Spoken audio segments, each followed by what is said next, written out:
स्वर्गादी भोग तुला मिळतो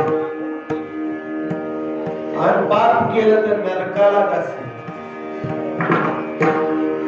पुण्य केल्यावर स्वर्गादी भोग भोगत असताना कुठपर्यंत ते भोग भोगता येतात ज्ञानराज माऊली सांगतात. पुण्याची पारुटी सरे मागा सवेची इंद्रपणाची उटी उतरे येऊ लागती मागारी मृत्यू